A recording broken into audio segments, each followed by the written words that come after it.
Hello my dear students, welcome back to Mentees classes. तो जैसा कि हमारे चैप्टर 4 की सीरीज चल रही है वर्ल्ड पॉलिटिकल साइंस की, तो इसका पार्ट 3 आज हम कवर करेंगे। और पार्ट 1 एंड 2 जो है उसको आप जरूर देख लेना, क्योंकि अब हम इसके रिफॉर्म्स तक पहुंच गए हैं। तो इसके रिफॉर्म्स के लिए क्यों जरूरत पड़ी, तो ये आपको पहले वाले जो 2 वीडियोस हैं उसको देखने के बाद ही पता लगेगा। तो चलो स्टार्ट करते हैं। यहाँ पे अब हम यहाँ पे देखेंगे इसके रिफॉर्म्स। रिफॉर्म्स का मतलब होता है कि भाई इसमें क्या सुधार आना चाहिए। तो बात किसकी हो रही है? यूएन की हो रही है, यानी यूनाइटेड नेशन की हो रही है, जिसका फाउंडेशन जो है 1945 में हुआ था। ठीक है, और ये किसका सक्सेसर था? लीग ऑफ नेशन का सक्सेसर था। तो कोल्ड वॉर के बाद का समय बता रहा है कि भाई इसमें क्या क्या जो सुधार हैं उसकी जरूरत पड़ी। अब 1945 से लेकर और अभी तक जैसे देखा जाए तो 78 ईयर्स में क्या क्या इसके रिफॉर्म्स वगैरह, इनकी डिमांड्स उठी है, क्या क्या लोग इसमें सुधार चाहते हैं। क्योंकि समय के साथ जैसे चीजें जो है बदलती हैं, तो उसमें जो ऑर्गेनाइजेशंस होते हैं या कोई भी इंस्टीट्यूशंस होते हैं, तो उसमें भी बदलाव लाना जरूरी होता है। ठीक है, तभी तो वो उसके जो डिमांड्स है उनको फुलफिल कर सकेगा, अगर वो चेंजमेंट कर सकता है। तो ऐसे ही यहाँ पे क्या है कि कोई भी रिफॉर्म्स एंड इम्प्रूवमेंट जो आते हैं ये फंडामेंटल होते हैं किसी भी ऑर्गेनाइजेशन के लिए, किसी भी इंस्टीट्यूशन के लिए। तो यूनाइटेड नेशन को हम कैसे पीछे छोड़ सकते हैं किसी भी चेंजमेंट के लिए, तो यहाँ पे यही बता रहा है कि कैसे जो है डिमांड्स उठने लग जाती हैं इसके रिफॉर्मेशन के लिए। और यहाँ पे जो रिफॉर्मेशन होता है ना, वो किन चीजों में होता है उसके बारे में हम देखेंगे। तो सबसे पहले जो चीज है वो है यहाँ पे दो जो बेसिक रिफॉर्म्स है ना, वो क्या है कि पहले तो यूएन का जो स्ट्रक्चर है, जो उसके ऑर्गन्स हैं, जो उसके प्रिंसिपल ऑर्गेनाइजेशंस हैं, उनमें चेंजमेंट होना चाहिए, उसके स्ट्रक्चर में चेंजमेंट होना चाहिए।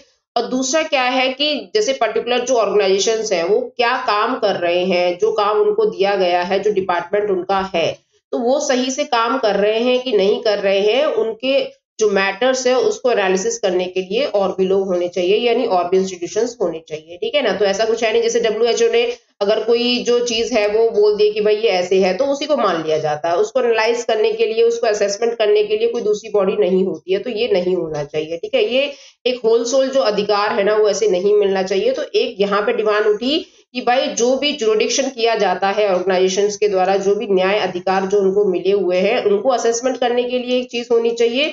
और दूसरा क्या है, जो उसका बेसिक स्ट्रक्चर है उसमें भी चेंजमेंट होना चाहिए। ये दो बेसिक रिफॉर्म्स थे जिसके लिए यहाँ पे डिमांड उठती है यूएन के अंदर कि भाई यूएन में ये चीजें चेंज होनी चाहिए। ठीक है, तो उसी पे हम यहाँ पे नजर डालेंगे। लेकिन हाँ देखो, चेंजमेंट की बात तो सब कर रहे हैं, लेकिन क्या चेंज करना है, कैसे चेंज करना है, कब चेंज करना है, इसके बारे में यहाँ पे कोई क्लैरिटी नहीं है। यानी यहाँ पे क्या है, अभी भी ये चीज जो है डिफाइंड नहीं है कि इसको कैसे किया जाए। बस बात कर रहे हैं कि हाँ ये होना चाहिए, वो होना चाहिए, लेकिन करना कैसे है ये किसी को भी नहीं पता है। तो यहाँ पे ये चीज है। उसके बाद आगे हम देखेंगे कि जो इसका स्ट्रक्चर है, अगर इसके जो स्ट्रक्चर में अगर हमें रिफॉर्म्स लेकर आने हैं, तो उसमें स्ट्रक्चर में सबसे जो बड़ी चीज आती है वो आती है सिक्योरिटी काउंसिल। ठीक है, जैसे जनरल असेंबली हमने देखा था, सिक्योरिटी काउंसिल हमने देखा था, है ना, सेक्रेटेरिएट हमने देखा था। तो ये जो उसके 6 प्रिंसिपल ऑर्गन्स हैं, तो उसमें क्या क्या चीज चेंज है। तो सबसे मेन चीज जो है जहां पे परमानेंट मेंबर्स बैठते हैं वो है सिक्योरिटी काउंसिल। तो इसमें सबसे बड़ा चेंजमेंट होना चाहिए, यहाँ पे डिमांड उठती है। तो अगर हम कॉन्टिनेंट्स के हिसाब से देखें, तो जैसे हमारे वर्ल्ड में 7 कॉन्टिनेंट्स है, वैसे अंटार्कटिका को छोड़ देते हैं चलो, तो 6 ही मान लेते हैं। लेकिन 6 कॉन्टिनेंट्स में से भी 5 ही परमानेंट मेंबर हैं। इतने बड़े वर्ल्ड में सिर्फ 5 ही देश मिले हैं इनको परमानेंट मेंबर बनाने के लिए। तो यहाँ पे क्या है, इसकी डिमांड उठती है कि भाई लोगों को बढ़ाओ, है ना, मेंबरशिप को बढ़ाओ। तो जैसे क्या है, यहाँ पे चाइना है ना, रशिया है, और क्या है, यूएसए है, यूके है, फ्रांस है। तो ये 5 ही देश जो है पूरे वर्ल्ड में मतलब एक हेजिमन बना के रखे हैं, एक अपना जो है वर्चस्व बना के रखे हैं। क्यों? क्योंकि सेकेंड वर्ल्ड वॉर के बाद यही कंट्री जो है सबसे ज्यादा ताकतवर थे, और इन्हीं को यहाँ पे घोषित कर दिया गया कि भाई तुम्हें जो परमानेंट मेंबर की सीट संभालोगे यहाँ पे। तो ऐसे करके चीजें होती है। अब यहाँ पे ये डिमांड हो रही है कि मेंबर्स बढ़ाओ। ठीक है, और जैसे अगर हम देखें तो साउथ जो अमेरिका है उसमें से कोई भी मेंबर नहीं है। इतना बड़ा कॉन्टिनेंट है, उसमें से कोई भी मेंबर कंट्री नहीं है। अफ्रीका कॉन्टिनेंट है, इतना बड़ा है, उसमें से कोई भी मेंबर कंट्री नहीं है। तो ये चीज जो है यहाँ पे ध्यान देने वाली है कि इनको क्यों नहीं शामिल किया जा रहा है। ठीक है, तो यहाँ पे यही हो रहा है कि भाई मेंबर्स को बढ़ाने की बात की जा रही है। कौन से पर्पस में देखें? स्ट्रक्चर के पर्पस में देखें तो। ठीक है, और यहाँ पे बोल रहा है कि भाई कैसे जो एशिया कॉन्टिनेंट है, अफ्रीका कॉन्टिनेंट है, और साउथ अमेरिका का जो कॉन्टिनेंट है, इसमें जितने भी कंट्रीज आते हैं उनको ज्यादा से ज्यादा मौका दिया जाए यहाँ पे मेंबरशिप लेने के लिए। ठीक है, तो जैसे और जैसे वेस्टर्न कंट्रीज की अगर हम डिमांड देखें, देखो बाकी के कंट्रीज की जो डिमांड्स है वो ये है कि भाई इन 3 जो कॉन्टिनेंट है उनके जो मेंबर कंट्रीज हैं उनको शामिल किया जाए, और जो वेस्टर्न कंट्री हैं जो ऑलरेडी वहां के मेंबर्स हैं, जैसे यूएसए हो गया, यूरोप, देखो छोटा सा कॉन्टिनेंट है लेकिन इसके भी जो 2 कंट्री हैं, क्या फ्रांस है एंड यूके है, इनको परमानेंट सीट मिली हुई है। तो वेस्टर्न कंट्रीज का क्या है कि भाई इसका जो बजटरी प्रोसेस है ना उसमें सुधार करना चाहिए, उसके एडमिनिस्ट्रेशन में सुधार करना चाहिए, ठीक है। जो बजट वहां पे, जो फंडिंग वहां पे प्रोवाइड की जाती है यूएन के अंदर, तो उसमें उसको इंक्रीज करना चाहिए, उसमें सुधार करना चाहिए और उसके एडमिनिस्ट्रेशन में सुधार करना चाहिए। ये किसकी डिमांड है? ये डिमांड है वेस्टर्न कंट्रीज की। ओके, और जो दूसरा इशू था ना कि जहाँ पे भाई न्याय की बात हो रही थी कि जिन ऑर्गेनाइजेशंस को जो काम दिया गया है वो प्रॉपरली न्याय कर पा रहे हैं कि नहीं कर पा रहे हैं उन कामों के साथ, तो यहाँ पे अगर देखा जाए तो बताया जा रहा है कि कुछ जो एक्सपर्ट्स हैं उनका मानना ये है, कुछ जो कंट्रीज हैं उनके एक्सपर्ट्स उनका मानना ये है कि ऑर्गेनाइजेशन को जो ध्यान देना चाहिए वो सबसे ज्यादा पीस एंड सिक्योरिटीज पे ध्यान देना चाहिए, है ना। इसके साथ जुरिडिक्शन होना चाहिए, इसमें न्याय होना चाहिए, मतलब सबसे ज्यादा जो प्रायोरिटी है वो कुछ एक्सपर्ट्स का मानना है कि पीस एंड सिक्योरिटी बनाने में उसको प्रायोरिटी मिलनी चाहिए। और दूसरे जो लोग हैं वो क्या बात कर रहे हैं कि भाई जो डेवलपमेंट होता है ह्यूमैनिटेरियन का, यानी मानव अधिकार जो होते हैं, यानी अब जो पूरा का पूरा जो वर्ल्ड है वो क्या है, सारे जो कंट्रीज हैं वो किसके लिए काम कर रहे हैं, वो एक तरीके से लोगों के लिए काम कर रहे हैं। तो यहाँ पे जो ह्यूमैनिटेरियन जो चीजें हैं, यहाँ पे जो लोगों के अधिकार हैं वो खत्म नहीं होने चाहिए, लोगों के लिए प्रॉपर यहाँ पे राइट्स होने चाहिए, उनकी हेल्थ, उनकी एजुकेशन और एनवायरनमेंट, पॉपुलेशन कंट्रोल, इन सब चीजों पे ध्यान देना चाहिए। तो ये किसकी डिमांड है? ये यहाँ पे जुरिडिक्शन जो भाई बात कर रहा है। सेकंड जो इशू है, पहला जो इशू है हमने क्या देखा कि भाई स्ट्रक्चर में सुधार होना चाहिए, तो वो तो हमने देख लिया कि स्ट्रक्चर में जो मेंबरशिप है उसको बढ़ाना चाहिए, है ना। जितने भी कॉन्टिनेंट्स जो है उससे अछूते रह गए हैं, जो उसमें नहीं है मेंबर्स, तो उनको वहां पे चांस मिलना चाहिए। और दूसरा जो इशू था कि जिन लोगों को जो काम दिया गया है वो प्रॉपरली उसको असेस करें, अच्छे से एनालाइज करें। तो उसमें क्या है, यहाँ पे बात की जा रही है कि भाई पीस एंड सिक्योरिटी पे ज्यादा ध्यान देना चाहिए, है ना, सारे देशों में पीस एंड सिक्योरिटी बरकरार रह सके। और दूसरे जो एक्सपर्ट्स हैं, दूसरे जो ग्रुप के लोग हैं वो बोल रहे हैं कि भाई नहीं, लोगों की हेल्थ, एजुकेशन, एनवायरनमेंट और इन सब चीजों पे ध्यान देना चाहिए, ठीक है। तो चलो हम इसी के बारे में यहाँ पे आगे देखेंगे कि भाई यहाँ पे क्या क्या जो इश्यूज हैं, क्या क्या जो इनके रिफॉर्म्स हैं, ये यहाँ पे चर्चा का विषय बने हुए हैं, और क्या क्या चीजें जो है इसमें सुधार की जाती है, ये हम आगे देखते हैं।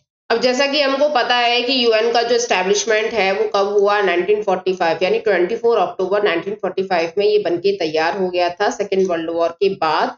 अब यहाँ पे यूएन को जिस वजह से बनाया गया था सेकेंड वर्ल्ड वॉर के बाद कि भाई देशों के बीच में जो मनमुटाव है, जो लड़ाइयाँ झगड़े चल रहे हैं, उनको खत्म किया जा सके, पीस एंड सिक्योरिटी जो है इसका जो मसला था उसको सॉल्व किया जा सके, कोई थ्रेट में ना रहे, है ना, कोई भी जो कंट्री है वो किसी पे न्यूक्लियर अटैक ना कर सके। तो इन्हीं सब चीजों को देखते हुए यहाँ पे इसको बनाया गया था। तो यहाँ पे बता रहा है कि क्यों इसको बनाया गया था एंड आफ्टरवर्ड्स इसकी क्या रियलिटी रहती है ना, वो हमें देखने को मिलेगी यहाँ पे। जैसे अभी 1945 के बाद बनाया गया एंड 1961 से यहाँ पे कोल्ड वॉर शुरू हो जाता है, और यहाँ पे देखा गया कि जो यूएन है वो अमेरिका का ज्यादा पक्ष लेता है ना। तो ये जो चीजें हैं ये नहीं होनी चाहिए। यूएन जो है एक न्यूट्रल बॉडी है, इसको किसी का पक्ष नहीं लेना है यहाँ पे। ये पूरे वर्ल्ड के लिए एक ऐसा प्लेटफॉर्म है जहाँ पे सारे कंट्रीज जो है इक्वलाइज्ड है। तो कहने का मतलब है कि जिस वजह से इसको बनाया गया था, जो इसकी रियलिटी थी, है ना, लेकिन इसने क्या रियलिटी फेस कराई पूरे संसार को, तो उसके बारे में यहाँ पे हमें कुछ चीजें जो है ये डिफरेंट देखने को मिलती हैं। जैसे कि 1991 के बाद क्या होता है, जो यूएसएसआर है वो क्या होता है, कोलैप्स हो जाता है, यानी कोल्ड वॉर का तो एंड हो जाता है, लेकिन एक जो कंट्री है वो पूरी तरीके से डिसइंटीग्रेट हो जाता है, खत्म हो जाता है। इतना बड़ा जो 15 देशों का एक पूरा समुदाय था वो खत्म हो जाता है, ठीक है। तो हमें ये देखने को मिलता है यहाँ पे यूएन के रहते हुए ये सारी चीजें हो रही हैं, तो इसे हमें देखने को मिलता है कि यूएन वीक है। उसके नेक्स्ट बता रहे हैं कि जो यूएस है ये क्या हो जाता है, स्ट्रॉन्गेस्ट पावर बन के निकल के आता है, ये अपनी हेजीमन दिखाता है, डोमिनेट करता है। क्योंकि भाई दो ही उस समय पे क्या बोला जाता था कि जो पूरा वर्ल्ड है वो 2 ध्रुवों में बटा हुआ है, 2 पोलर वर्ल्ड में बटा हुआ है। एक पोलर वर्ल्ड कौन सा है, आपका यूएस है, दूसरा पोलर वर्ल्ड जो है वो यूएसएसआर है। अब यूएसएसआर खत्म हो गया, अब पूरे वर्ल्ड पे जो है वो किसका वर्चस्व चलेगा, वो यूएस का वर्चस्व चलेगा। तो यहाँ पे वही बता रहा है कि यूएस जो है एक स्ट्रॉन्गेस्ट पावर बन के आता है। और क्या बोल रहा है कि जो रिलेशंस हैं वो बाद में देखे गए कि जो रशिया है, अब देखो 15 देश जो डिसइंटीग्रेट हुए उसके ऊपर सबसे जो हेड कंट्री था वो कौन था, रशिया।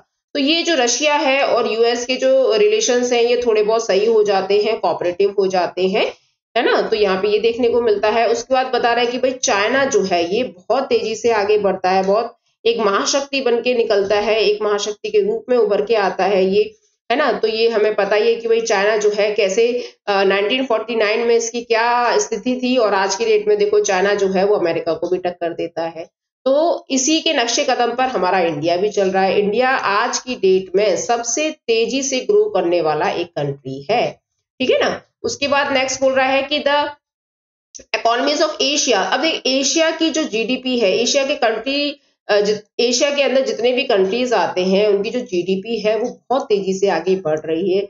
अभी देखो भारत को ही ले लेते हैं। भारत की जो जीडीपी है वो आज की डेट में $3 ट्रिलियन है, ठीक है। 5th रैंक है हमारे जो जीडीपी की रैंकिंग में पूरे वर्ल्ड में 5th रैंक है। और टारगेट ये है कि 2027-28 तक हम जो है $5 ट्रिलियन की इकोनॉमी को टच कर लेंगे। तो कहने का मतलब क्या है कि इंडिया बहुत तेजी से विकास कर रहा है। और उसके बाद यहाँ पे आगे देखेंगे कि किस तरीके से जो न्यू कंट्रीज हैं, न्यू कंट्रीज बन के आते हैं, कैसे बन के आते हैं। जो यूएसएसआर होता है ना, यूएसएसआर जो है तो इसका जो वेस्ट वाला पार्ट है, वेस्ट वाला का मतलब क्या है कि भाई यूरोप का ईस्ट साइड और रशिया का वेस्ट साइड, मतलब यूएसएसआर का वेस्ट साइड। तो यहाँ से जो कंट्रीज जो है जो डिसइंटीग्रेट होते हैं, इथोपिया, लाटविया, है ना, ये जो सारे कंट्रीज होते हैं तो ये क्या करते हैं, एक तरीके से पहले ये कम्युनिस्ट थे, है ना, बाद में क्या करते हैं ये कैपिटलिज्म को अपना लेते हैं, ये तो हमें पता ही है। तो ऐसे करके यहाँ पे इसका डिसइंटीग्रेशन होता है, न्यू कंट्रीज एमर्ज होते हैं यहाँ पे। उसके बाद बता रहा है कि कैसे चैलेंजेस जो है वो फेस करना पड़ता है पूरे वर्ल्ड को, क्या क्या चीजों के चैलेंजेस होते हैं भाई।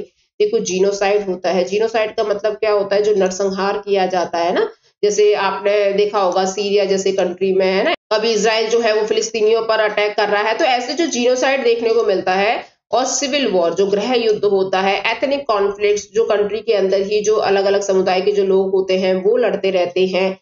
ओके, उसके बाद यहाँ पे बोल रहा है कि टेररिज्म एक बहुत बड़ा चैलेंज है। टेररिज्म तो आतंकवाद, है ना। न्यूक्लियर प्रोलिफिकेशन ये क्या है, परमाणु जो शक्ति है उससे कैसे बचा जाए। क्लाइमेटिक चेंज, आज की डेट में भाई क्लाइमेटिक चेंज बहुत तेजी से हो रहा है, ये भी एक तरीके से विलन का रूप धारण कर रहा है, क्योंकि हमने ही इसको विलन बना दिया है, हमारी एक्टिविटीज ने ही इसको विलन बना दिया हमारे लिए।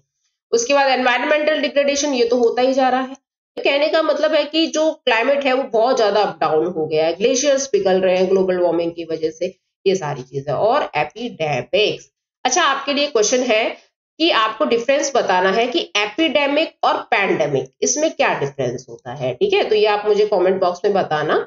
उसके बाद आगे हम देखेंगे यहाँ पे क्या बोल रहा है, 1989 के समय पे कि जब कोल्ड वॉर जो है इसका एंड होने को आ ही गया था। 1991 में तो पूरी तरीके से ही खत्म हो जाता है, लेकिन 1989 में यहाँ पे कोल्ड वॉर की जब एंडिंग आ रही थी तो यहाँ पे कुछ क्वेश्चंस उठ रहे थे। क्या क्वेश्चंस थे कि जो यूएन है, ये जो बॉडी है, क्या ये सफिशिएंट है पूरे वर्ल्ड को ऑर्गेनाइज करने के लिए, पूरे वर्ल्ड को संभालने के लिए। क्या ये बॉडी जो है ये सफिशिएंट है, क्या इसका काम जो है ये इनफ है, ठीक है। और मतलब ऐसे ही क्वेश्चन कि भाई इसकी जो रिक्वायरमेंट हमें थी, क्या ये अपना काम अच्छे से कर पा रहा है ना। इसके अंदर जो है हमें क्या क्या रिफॉर्म्स लाने चाहिए, क्या क्या नेसेसरली जो चेंजेस हैं वो लाने चाहिए, कैसे इसका काम जो है और इफेक्टिव और अच्छा किया जा सकता है।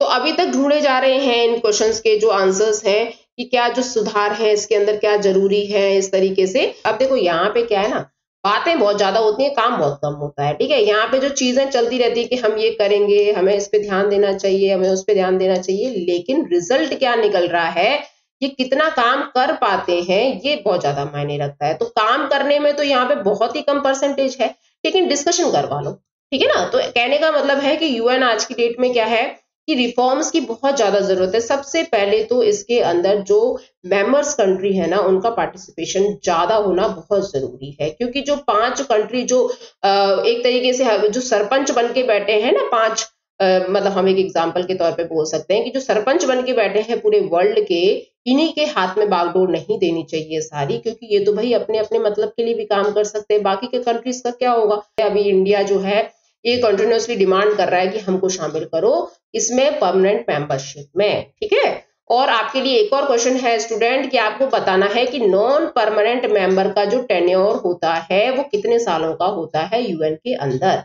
नॉन परमानेंट मेंबर कितने होते हैं बताइए, ये होते हैं आपके 10, और परमानेंट मेंबर कितने हैं, ये होते हैं 5। लेकिन जो ये नॉन परमानेंट मेंबर है, इनका जो टेन्योर होता है वो कितने साल के लिए होता है। 2 क्वेश्चन मैंने आपको दिए हैं, एक पैंडेमिक एंड एपिडेमिक में आपको डिफरेंस बताना है और नॉन परमानेंट मेंबर का आपको टेन्योर बताना है। इसके आंसर्स आप जरूर देना स्टूडेंट। अब यहाँ पे हम एक ऑर्गेनाइजेशन देख लेते हैं यूएन का, इसका नाम है world bank. Very important students, यहाँ पे जो बॉक्सेस में दे रखे हैं ना, आगे भी हम देखेंगे। तो पहले हम देख लेते हैं यहाँ पे वर्ल्ड बैंक के बारे में। तो वर्ल्ड बैंक जो है ये कब बन के तैयार हुआ था, ये तैयार हुआ था 1944 में।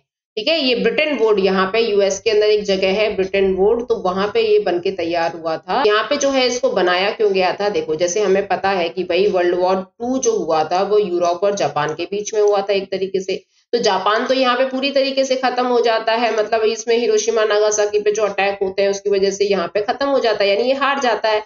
लेकिन यहाँ पे जो यूरोप है, अब इसकी भी जो इकोनॉमी है वो पूरी तरीके से डाउन हो जाती है, बहुत नुकसान होता है। चाहे जो वॉर है उसमें जीते कोई भी, लेकिन नुकसान दोनों ही देशों का होता है। तो इनको ही यहाँ पे बूस्ट करने के लिए, उनको दोबारा से स्टैंड अप करने के लिए, इनको दोबारा से इनकी इकोनॉमिक रिफॉर्म्स लाने के लिए इसको बनाया गया था। तो यहाँ पे जो डेवलपिंग कंट्रीज के लिए आज की डेट में ये सबसे ज्यादा काम कर रहा है, ये डेवलपिंग कंट्रीज जो विकसित देश है, जो अभी इंप्रूवमेंट कर रहे हैं, डेवलपमेंट कर रहे हैं, उनके लिए यहाँ पे क्या करता है, काम करता है। ठीक है, इसमें हम देखें तो ह्यूमन डेवलपमेंट के लिए क्या क्या चीजें इंपॉर्टेंट होती हैं, जैसे एजुकेशन है, हेल्थ है। तो एजुकेशन में क्या आ जाएंगे, आपके स्कूल्स हैं, आपके इंस्टीट्यूशन है, यूनिवर्सिटीज वगैरह है ना। तो उनका इंफ्रास्ट्रक्चर जो बनाने के लिए जो पैसा प्रोवाइड करता है कंट्रीज को। और जैसे एग्रीकल्चर में क्या आ जाएगा, जैसे रूरल डेवलपमेंट एंड एग्रीकल्चर में क्या है, इरिगेशन के लिए जो फैसिलिटीज होती हैं, रूरल सर्विसेज जो होती हैं, इनके लिए यहाँ पे काम करवाता है, मतलब पैसा देता है। मेन चीज क्या है, ये कंट्रीज को पैसा देता है कि भाई तुम ह्यूमन डेवलपमेंट करो,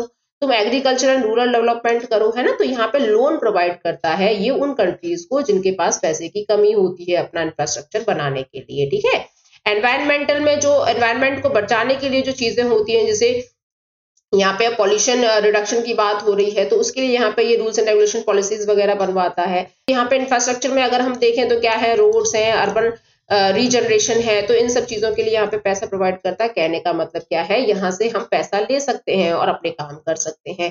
बाद में अगर कोई कंट्री बहुत ज्यादा गरीब है, जो भाई पैसा चुका नहीं सकता है, तो उसको वो माफ भी कर देता है, जो इसके सदस्य देश है। अब देखो जो इसके अंदर रजिस्टर्ड है, जो कंट्रीज उसके अंदर रजिस्टर्ड है, जैसे कितने कंट्रीज हैं यूएनओ के अंदर, 189 कंट्रीज हैं। कितने हैं, 189, आपको ध्यान रखना है ये। तो 189 कंट्रीज जो हैं वो अपने कंट्रीज के लिए जो डेवलपमेंट करना चाहते हैं, जो इंफ्रास्ट्रक्चर बनाना चाहते हैं, जो भी इकोनॉमिक रिफॉर्म्स जो वो करना चाहते हैं, तो उनके लिए पैसे की जो जरूरत पड़ती है वो वर्ल्ड बैंक से उठाते हैं। ठीक है, और फिर उसको चुका देते हैं बाद में ब्याज के समेत। तो यहाँ पे लेकिन अगर कुछ कंट्रीज ऐसे हैं कि भाई वो ब्याज भी नहीं चुका सकते, वो बहुत ज्यादा गरीब हैं, जैसे भूटान को देख लो, या ऐसे छोटे छोटे बहुत कंट्रीज हैं जो बहुत ज्यादा पुअर है, तो उनके लिए ये यहाँ पे इनका जो ब्याज है, यानी इनका जो इंटरेस्ट है, उसको माफ कर देता है, इनको पैसा प्रोवाइड कर देता है। तो ऐसे करके यहाँ पे इसका काम होता है स्टूडेंट, और बहुत ही ईजी ये लोन जो है और जो ग्रांट्स जो है वो उसको देता है। इसका एजेंडा क्या है कि भाई जितने भी पुअर नेशन है ना, उनको ऊपर लेकर आना है, मतलब इकोनॉमिक जो चीजें हैं इनकी सही रहनी चाहिए, कम से कम वो अपने देश का गुजारा, अपने सिटीजन्स का अच्छी तरीके से ध्यान रख सकें, ऐसी कंडीशंस वहां पे हमेशा बनी रहे, उसके लिए इसका मेन एजेंडा होता है स्टूडेंट्स। ठीक है, तो यहाँ पे हमने यही चीज देखी कि जो वर्ल्ड बैंक है वो कैसे अर्थव्यवस्था को सुधारने के लिए, है ना, उसमें क्या क्या रिफॉर्म्स लेकर आता है। तो ये बहुत इंपॉर्टेंट एक ऑर्गेनाइजेशन है यूएन का वर्ल्ड बैंक। तो यहाँ पे हमने इसको देखा, और बाकी का जो है हम नेक्स्ट वीडियो में कवर करेंगे। और यहाँ पे हम एक पिक और देख लेते हैं, ये वाली, ये कौन है, ये है बान की मून, है ना। बान की मून कौन थे, ये 2007 से लेके 2016 तक का इनका टेन्योर रहा था। ये सेक्रेटरी जनरल रहे थे यूएन के अंदर, और ये कहाँ से बिलोंग करते हैं, ये साउथ कोरिया से बिलोंग करते हैं। आपको इतना तो जरूर पता रहना चाहिए कि ये जो हमारे जितने भी सेक्रेटरी जनरल हैं, ये कौन से कंट्री से बिलोंग करते हैं, और इनका टाइमिंग कितना रहा है, कब से कब तक इन्होंने अपना जो काम है वो संभाला है।